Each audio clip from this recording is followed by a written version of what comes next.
My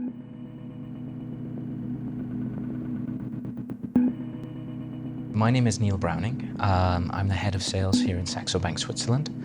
I've been with Saxo Bank Group for a little under 15 years. My full career has been with Saxo Bank within the financial markets, as well as heading up the commercial area of Switzerland, which covers both our private line of business as well as our institutional line of business. I am also the head of FX sales. Saxo Bank Group was established in 1992.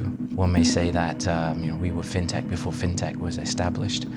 And today, really what we take is our core competences in terms of technology, in terms of market access, in terms of investor services and solutions. And we provide these and package these to financial institutions, banks, brokers, wealth managers, family offices, as well as our direct clients. And so when we really look at our core offering and who we are, we came up with the theme of as a facilitator. And as a facilitator, we take the best of what is out there in terms of the market, as well as using our own IT resources to be able to leverage our position towards banks, brokers, family offices, and so on and so forth. Half of our employees are actually employed within an IT capacity, whether that's networking, whether that's development. So IT is the cornerstone of who we are. And we've always embraced IT, whether that is building our own CRM tools, or whether that is, of course, building new asset classes and market access through our trading platforms. We have a thick client, we have a mobile platform, which is all based and built on latest technology, HTML5. And within that trading platform, we have our own risk management engine.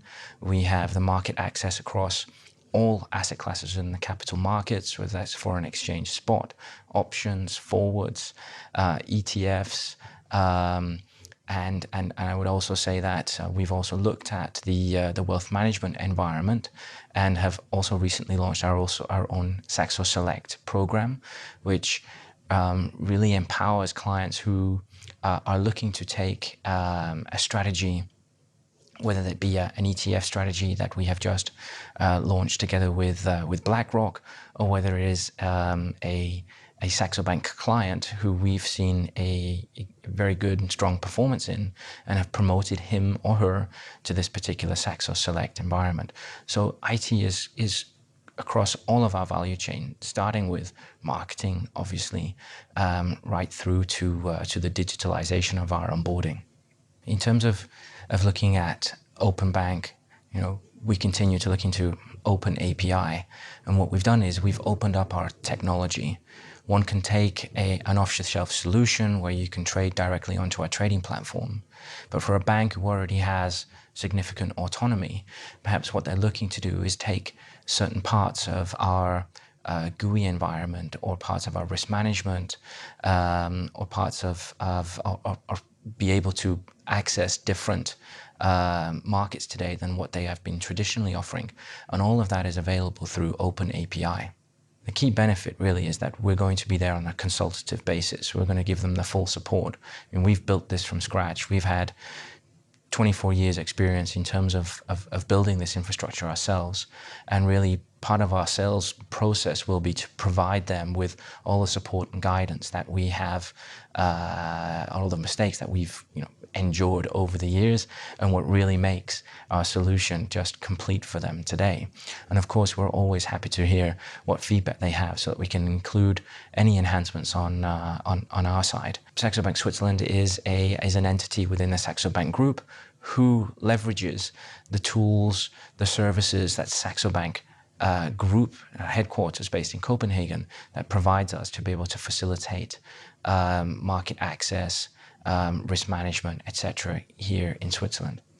Where we've had tremendous success in the Swiss market is certainly articulated toward the robo-advisors. And of course, being involved in many different meetings, involved in conferences, one always has to be on the lookout for these mega trends. And I think that is a mega trend here in Switzerland. And it's really all about, self-empowerment for the end investor. And where we complement the robo-advisors is by providing them with the market access, providing their end clients with an account, and providing them with all of the back-end tools and services that they would need in terms of reconciliation and so on and so forth. When you look at the robo-advisory opportunity versus a more traditional relationship management, I think clients do want to be more empowered. They want to be able to have really the best of both worlds. And I think that's where we can actually support both the robo-advisory and the end client well. We can provide them with an account where they can be self-empowered to take their own trading decisions. And at the same time, we can have the robo-advisors on our trading platform at the same time.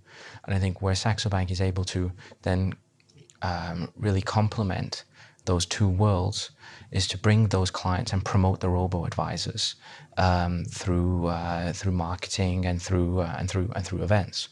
We need to also look at the demographics of people who are accessing online trading and online banking today, and there's going to be a significant shift in that in the very near future. We're going to be looking at more and more of the millennials and how they actually interact with their relationship managers, how they actually go and check their balance, how they take their decisions.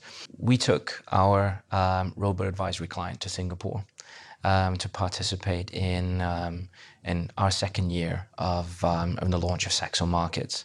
And Saxo Markets is really the institutional side of Saxo Bank.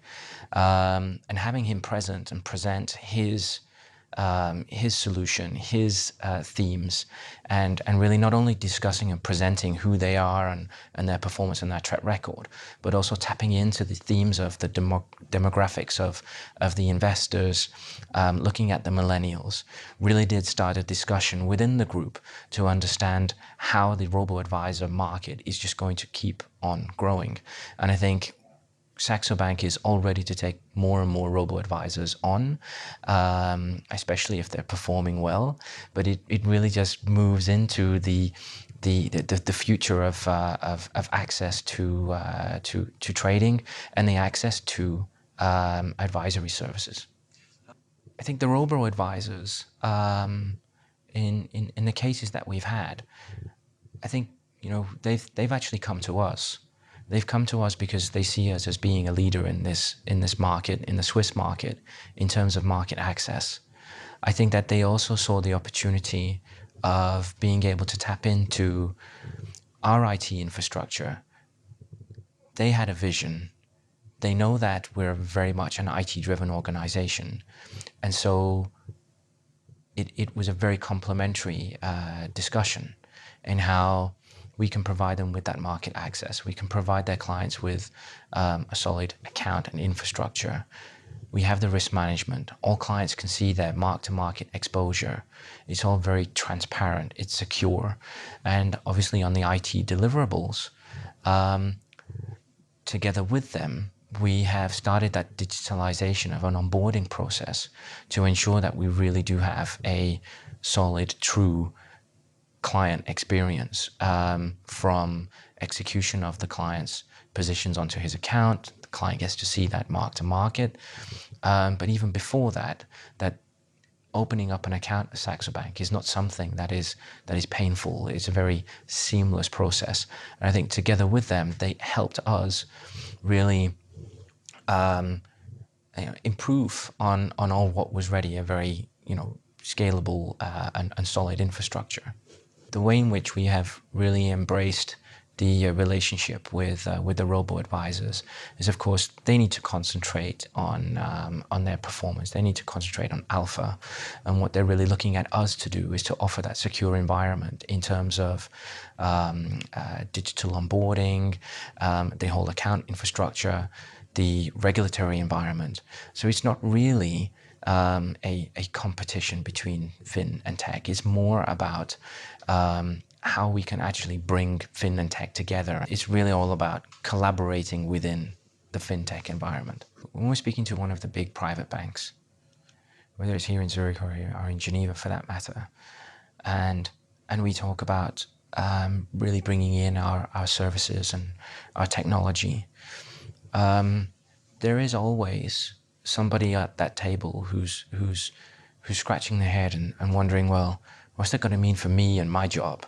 Because what you're really doing is you're looking to cut costs within that environment, and that ultimately is a pretty serious threat to many, whether those many are in front office, whether they're in on the management side, or whether they're in the IT side. So it certainly is a call to action. It's a significant call to action for us to be able to bring our tools and services and solutions to the table. But at the same time, for many banks, it is perceived more as a threat to their internal structure and organization, as it is to be able to embrace somebody who can come in and really reduce cost and complexity for the better. It's worked very, very well for us. The banks and brokers that work with us today, both here in Switzerland and around the world, have enjoyed significant margins in terms of embracing what we have to bring in terms of market access, risk management, whether it is the trading platform infrastructure or whether they're using our open API to complement what they already have today. But still, for many, it is perceived as a little bit of a threat. Other banks are a little bit more lethargic when it comes to change. It is certainly working more and more in our favor. I think, as well as one of the challenges in terms of the fintech side of it, one still really needs to also look into the regulatory environment and that constant change that is occurring, which is perhaps one of the key issues why that change isn't happening as quickly as one might like to. But I'm sure that the bigger banks, our more well-established institutions, will come around to that change, and that reducing cost and complexity is really only going to have a more positive impact on their margins. Saxo Bank is sitting on a wealth of dormant clients, and we're only really making money when those clients are happy and active and they're trading. So in order to be able to provide them with a service and solution that activates their accounts, is providing them with good, solid, strong managed account infrastructures. Now, these could come from third parties, or this could come from our own portfolios. So we've launched a Saxo Select program, which is encompasses ETF strategies as well as trading strategies that have been handpicked by Saxo Bank, in which Saxo Bank becomes the portfolio manager for the underlying manager. So it is a form of copy trading, but anybody who has an account today at Saxo Bank who would like to tap into one of those strategies through a seamless digital onboarding process, if he finds a particular strategy of interest for him, then he simply just clicks on the strategy that he enjoys. He can read about it on our website and open up an account, and through a seamless digital process, he gets a separate account.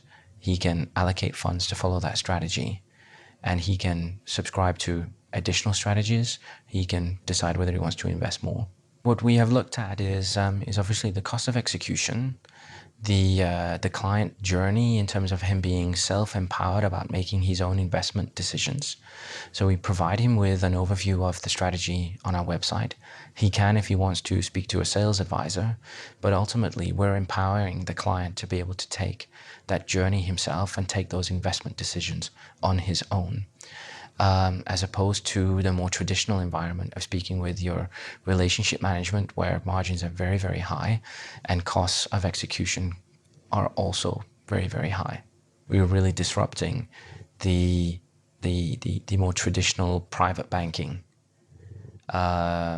environment, where again we are empowering our clients to take their own trading decisions and investment decisions, and we have costs that are more favorable towards the end client, and they can find interesting analysis and news on our website, or analysis and news within the trading platform. I think within 2 years from now, I don't think that we can actually say what how the landscape is actually going to be. It's certainly going to be significantly more different than it is today. So I think about the now, I think the now has to be about collaborating within FinTech. And for Saxo Bank, the now also means that we're speaking to more and more financial institutions, brokers, wealth managers, and family offices who in the past would have considered us more competitors. And so today we're looking to how we can actually cooperate within this FinTech space.